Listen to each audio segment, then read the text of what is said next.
नमस्कार दोस्तों, मैं बबलू यादव आपके लिए यूट्यूब चैनल पर नवंबर मंथ का करंट अफेयर लेकर हाजिर हूँ, जिसमें हम लोग 50 प्रश्नों को देखेंगे करीब। उसके बाद देखते रहेंगे करंट अफेयर जो बहुत ही इम्पोर्टेंट है आने वाली परीक्षाओं के लिए। देखते हैं पहले क्वेश्चन से हम लोग कि भारत के गणतंत्र दिवस 2025 के लिए मुख्य अतिथि के रूप में किसे आमंत्रित किया जा सकता है? तो इंडोनेशिया के राष्ट्रपति प्रबोवो सुबियांटो को। अगला प्रश्न है दूसरा, वित्तीय समावेशन को बढ़ावा देने के लिए नेशनल स्टॉक एक्सचेंज एनएसई ने कौन सी नई सुविधा शुरू की है? तो ये सुविधा जो है 12 भाषाओं का समर्थन करने वाला एक बहुभाषी मोबाइल ऐप और वेबसाइट है। आगे देखेंगे हम लोग 2000 जो तीसरा प्रश्न होगा हमारा कि 2030 तक Kunming Montreal global biodiversity framework KMGBF के तहत भारत की प्रतिबद्धता क्या है? तो भारत ने अपने स्थलीय आंसर जो है भारत ने अपने स्थलीय और समुद्री क्षेत्रों की 30% की रक्षा करने की प्रतिबद्धता जताई है। चौथा प्रश्न है, विदेश मंत्री एस जयशंकर ने भारत के नए वाणिज्य दूतावास का उद्घाटन कहाँ किया है? तो ब्रिस्बेन ऑस्ट्रेलिया में किया है। कहाँ किया है? ब्रिस्बेन ऑस्ट्रेलिया में। हाँ हाँ। अगला प्रश्न देखेंगे हम लोग। जो अगला प्रश्न है पांचवा, दिल्ली हाट नई दिल्ली में स्थित शिल्प समागम मेला 2024 का शुभारंभ किसने किया? डॉक्टर वीरेंद्र कुमार ने किया। भारत में कारीगरों के सशक्तिकरण को बढ़ावा देने के लिए किस मंच का अनावरण किया गया? ट्यूलिप प्लेटफॉर्म का। राष्ट्रपति द्रौपदी मुर्मू ने किस जहाज पर उन्नत नौसैनिक अभियानों को देखा? तो ये जहाज कौन था? INS विक्रांत। जो आगे देखेंगे हम लोग प्रश्न, आठवां प्रश्न होगा कि बेंगलुरु की पहली डिजिटल जनसंख्या घड़ी का उद्घाटन कब किया गया? 8 नवंबर 2024 को। केंद्रीय पर्यावरण मंत्रालय के अनुसार पराली जलाने पर, नौवां प्रश्न है, केंद्रीय पर्यावरण मंत्रालय के अनुसार पराली जलाने पर जुर्माना दोगुना करके क्या कर दिया गया? तो पर्यावरण संरक्षण अधिनियम EPA के तहत पराली जलाने पर जुर्माना दोगुना कर दिया गया। जो पहले जुर्माना जो था 2500 रुपये था पराली जलाने पर, लेकिन अब जुर्माना कर दिया गया 5000 रुपया, जो बढ़ा के दोगुना कर दिया गया है। तो इस बात को ध्यान रखेंगे। अगला प्रश्न देखेंगे हम लोग।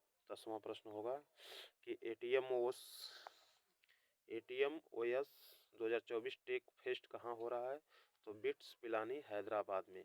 इस नाम को याद रखेंगे, बिट्स पिलानी हैदराबाद। अगला प्रश्न 11वां है, NTPC ने हाल ही में कौन सी उपलब्धि हासिल की है? तो NTPC ने अपना 50वां स्थापना दिवस मनाया है। अगला प्रश्न 12वां, सरकार ने हरित हाइड्रोजन के संबंध में किस पहल का आह्वान किया है? सरकार ने हरित हाइड्रोजन के अनुसंधान के लिए उत्कृष्टता केंद्र स्थापित करने का आह्वान किया है, प्रस्ताव मांगे हैं। अगला प्रश्न 13वां है कि यूके कंजर्वेटिव पार्टी का नेतृत्व करने वाली पहली श्वेत महिला कौन बनी है? केमी बैडनोच बनी है। कौन बनी है? केमी बैडनोच। अगला 14वां प्रश्न है, अमेरिकी चुनाव 2024 में मुख्य दावेदार कौन थे? तो कमला हैरिस थी और डोनाल्ड ट्रंप। जो डोनाल्ड ट्रंप थे 47वें राष्ट्रपति बने USA के, संयुक्त राज्य अमेरिका के। आगे देंगे 15वां प्रश्न होगा, रूसी हस्तक्षेप के दावों के बीच किस देश ने माया सैंडू को फिर से राष्ट्रपति चुना है? तो मोल्दोवा देश है जो माया सैंडू को राष्ट्रपति चुना है। अगला प्रश्न देखेंगे हम लोग। 16वां प्रश्न से होगा कि स्विट्जरलैंड का बुर्का प्रतिबंध कानून कब लागू होगा? 2025 में लागू होगा। कब होगा? 2025 में। अंतरिक्ष अन्वेषण में जिम्बाब्वे की नवीनतम उपलब्धि क्या थी? तो कृषि और आपदा प्रबंधन का समर्थन करने के लिए जिमसैट-2 का प्रक्षेपण किया। संयुक्त राष्ट्र के शस्त्र प्रस्ताव के संबंध में भारत ने किस देश का विरोध किया है? पाकिस्तान का विरोध किया है भारत ने।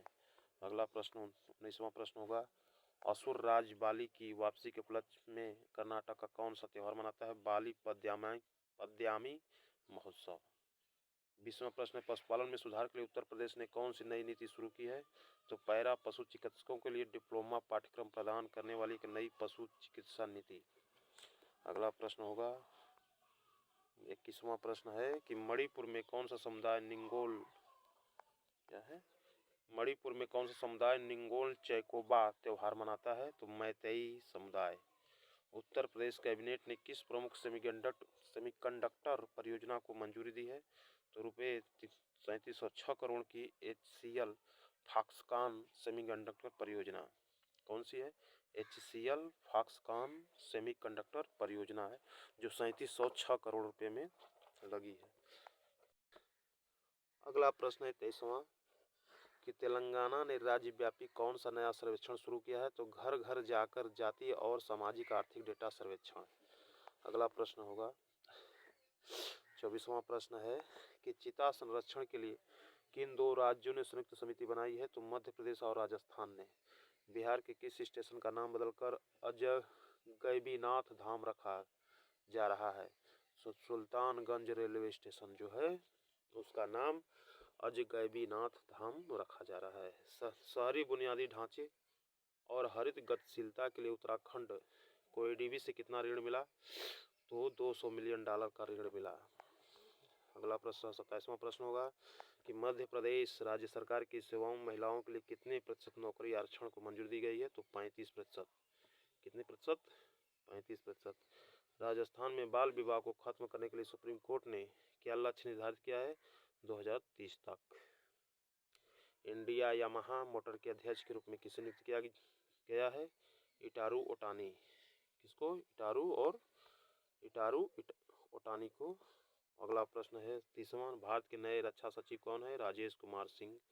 विश्व कृषि मंच WAF के महासचिव के रूप में किसे नियुक्त किया गया है? तो doctor Jacqueline D arrows Hughes. Doctor Jacqueline D Hughes. अगला है 32वां क्वेश्चन कि MCX के CEO और MD की भूमिका किसने संभाली है? प्रवीणा राय। किसने संभाली है? प्रवीणा राय। आगे देखेंगे 33वां क्वेश्चन हम देखेंगे क्रिकेट के सभी प्रारूपों से संन्यास की घोषणा किसने की? रिद्धिमान साहा। FCIB द्वारा IFCI के MD और CEO के रूप में किसे अनुशंसित किया गया है? राहुल भावे को, जो IFCI के MD और CEO बने हैं। अगला प्रश्न होगा 35वां प्रश्न है कि 21 नवंबर 2024 को फिक्की की अध्यक्षता कौन संभालेगा? हर्षवर्धन अग्रवाल। अक्टूबर 2024 के लिए भारत का GST संग्रह क्या था? 1.87 लाख करोड़ रुपए।